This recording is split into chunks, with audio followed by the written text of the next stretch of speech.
I am living with my family. It's me, a 15-year-old girl, my twin brothers who are 17, and my parents. My dad cusses a lot, and so do my older brothers.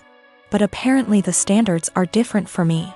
My dad overheard me saying a couple cuss words when I was on the phone with my friends, and he got mad at me for my language.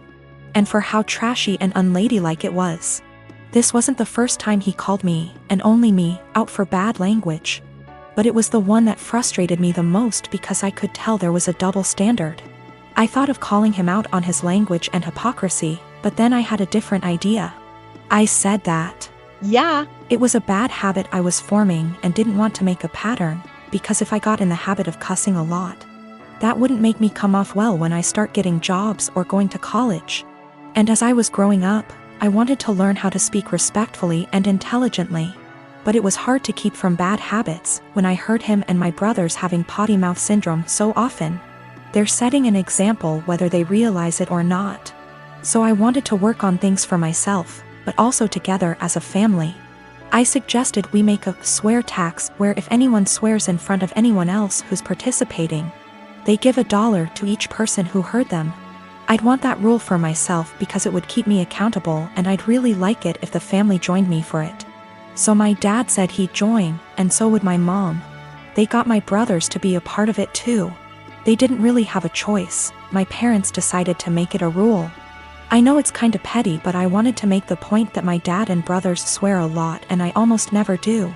In the few months we've had the rule, I've gotten about $250 from hearing my dad and brothers cuss. And have not sworn once. It's kinda making my brothers angry because they often cuss when they're mad, and I ask them for money, so they get madder and cuss more. So I get more money until they shut up. My dad actually got mad at me too. He was having some drinks, calling his brother and talking. And I came over after and asked for $18. He actually said he wouldn't give me that much, and there should be a cutoff. He gave me $5, which sends a weird message. Like swearing is bad, unless you want to swear a lot, then it's cool. I did it because I know I swear the least out of my family, but I was the only one getting in trouble for it. I have always been civil with my half-brother. We were close as kids, but he started to have an attitude at 13 and pretty much stopped being nice, and started messing with my things / making fun of me and doing pranks to annoy me / privacy, was gone with him coming into my room and taking my things. Whenever I complained, my stepmom would normalize his behavior and make excuses. My dad never really grounded him and thought that talking to him will get him to behave better. I'm currently in college. I live in a rented apartment and have car to help me get to the university or other places. The car isn't expensive or fancy at all. I saved up for it 2 years ago. I decided to have Christmas dinner with my family. It's the perfect opportunity to be with family since I haven't seen my dad in a while. I arrived at my dad's house and left my purse and my keys on the kitchen island after my stepmom told me to help with dinner. My half-brother started talking about my car in the kitchen while my stepmom was listening and asked if he could take it for a couple of hours to hang out with friends. I politely told him no. He threw a fit and brought up how I needed to relax and not worry, but my answer was still the same. While we were sitting at the dinner table, my half-brother got up, washed his hands, and I thought he went outside. I got busy talking to my dad, and after I got up to wash my hands, I noticed my car keys weren't there. I went outside to ask him, and neither he nor my car were there. I lost it. I started calling his phone, but he hung up on me several times. I was furious. I told my dad I'd call the police if he didn't come back with the car. My stepmom jumped to defend him and said I was being unreasonable to call the police. I called him one last time, then I called the police. My stepmom freaked out when my half-brother got picked up by the police. She told me to go explain the situation to the authorities, otherwise he'd spend the night in jail. But I refused, especially since I still hadn't got my car back. Stepmom yelled that I ruined dinner and that it was no big deal. He was going to return it after borrowing it from me, but he didn't really borrow it, and she heard me say no. I don't know what she told the police, but I didn't give permission to use the car. My stepmom's side of family are mad at me for doing this to my brother and hinted that I don't consider him family. My dad's side of family sided with me, saying he deserved it. My dad said I overreacted and I shouldn't have called the police when he disappeared for 4 hours. I talked to the police about what happened, and I learned later that my stepmom said that her son was allowed to borrow it, and that it was a misunderstanding. I wasn't going to let her continue to lie, but my dad told me to back off and let it go. This really upset me. My half-brother wasn't even berated the way I was by the family.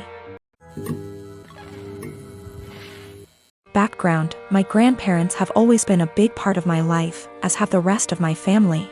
They had 5 children, including my father, and 13 grandchildren, 6 great-grandchildren. My grandparents are quite rich. They had 3 businesses until last year when my grandfather died. I am the child of my grandchildren and have always been very close to them. My grandma used to babysit me until I could go to kindergarten. I wrap Christmas presents for her every year. I decorate their house, and I worked at their bar on Fridays in college, no pay, as they are too old to do these things themselves. All this was offered to my cousins, but they never helped. My grandparents ran a show horse farm for over 40 years. It was what my father took with him, and I quickly began to love. I used to go every weekend with my grandma up until high school when I started studying. Even though I don't ride horses anymore, my dad and I go to clean the stalls and look after the horses every week when my grandparents are away on trips. Usually once every 2 months. My grandparents were a huge part of my life. Problem: my grandmother died 4 weeks ago. It was devastating. My grandmother left my aunts, uncles, and dad about $85,000 each. Money for which she and my grandfather worked very, very hard. It was expected. What was not expected was that they would leave me just over $45,000 along with some other valuables. I was honestly shocked. All my cousins received about $2,000 each and a few trinkets. Obviously you can see where it was going. My aunts and uncles were at the reading when I was told, so they told their children. Everyone except the parents is furious. My cousins, who are already adults, demand that I divide them equally. I don't feel like I should. I was very close to my grandparents and did a lot for them, but it's hard. My family is very tight-knit, and we have holidays / monthly parties / dinners / etc. together every year. I never expected money to tear us apart. This money can change a lot for me. I could pay off my $10,000 student loan and put the rest into my upcoming wedding / future kids / savings account. A small part of me wants to share it equally, just to have everyone together. But there was a reason they left this to me. They didn't do it to hurt anyone. I was the only one who visited them and helped them. None of them took the time to see them, except for family gatherings. But no one understands this except my parents. It seems to me that I alone destroy the family. My aunts and uncles won't talk to my father until I split the money, and my cousins won't talk to me. I only have a student loan and a car payment, so I don't have much debt, but it could give me a comfortable future. They all keep throwing in my face that they have families, house payments, college to pay for, etc. They keep saying I've been planning this for a long time, but I really didn't. I loved my grandparents. My fiancé tells me to forget about them and do what's best for me, but I'm a big family man. I don't want to split the money. That could really help me, but I feel like they can play with me, forcing me to choose between them and this. My parents also want me to keep the money for myself, as they think my family members are being ridiculous in demanding it. Is it right for me to keep that much? I feel like I deserve it. Is it right for me to put this money on my family? Or are the people I've been so close to all my life taking advantage of me? $45,000 versus $2,000 is a huge difference. P.S. There is more in the will than I explained. Houses, classic cars, horses, farm, land, CDs, etc.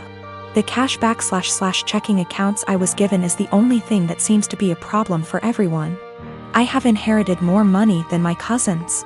They demand that I divide it equally between them or never speak to them again.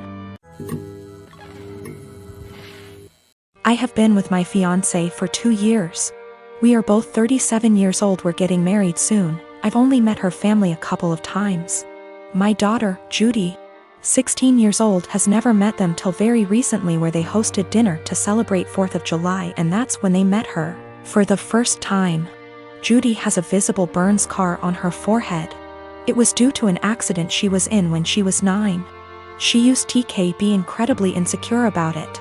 to the point where I was forced to homeschool her, and it was hard trying to deal with and navigate through this rough time. Now she's doing a lot better, though some comments can really cause her to become stressed out and anxious. My fiancé knows all that and respects it. Before we went to her parents' house, I asked her to tell them about Judy and her struggle, and get to try and not say anything negative about it or possibly mention it. She said she would guarantee no one will say anything. We got to the event and they talked to Judy and she slowly warmed up to them. Everything was going well till I was dinner time. My FMIL looked at Judy while she was eating and pointed at her scar, basically asking questions about it, which made Judy lose her appetite and start to get uncomfortable. I kept sending my fiancé and her mom signs to knock it off, but to no avail. Finally, FMIL then brought up the wedding and asked my fiancé if it'd be possible to Photoshop the scar out of any wedding photos that will have Judy in them, just in case they distract viewers. I was dumbfounded. Fiancé said nothing, just stared casually while nodding. I looked at Judy and it was clear this got to her. I leaned closer and asked if she was feeling uncomfortable and that we could leave if the answer was yes. She took her time, then nodded and said, "Yes, I'm feeling uncomfortable right now." I got up and told her to get ready cause we were leaving. My fiancé, her mom and the family started insisting we finish dinner and stay, but I refused. I took Judy and got in the car and left before even talking to my fiancé. Obviously, she was pissed. She called and was angry, talking about how I disrespected her parents by taking Judy and leaving in the middle of dinner and not even saying goodbye. I told her that Judy was feeling uncomfortable with Mills' comments and questions. She said Judy overreacted and is in need to go back to therapy if a simply mention of her scar caused her to react that way. I got tired of arguing and asked her to give us some time, but she went on me and said that I have no respect for her and her family, and that what I did was irrational, and now she won't speak to me till I clear things up with her family, after ruining their celebratory dinner.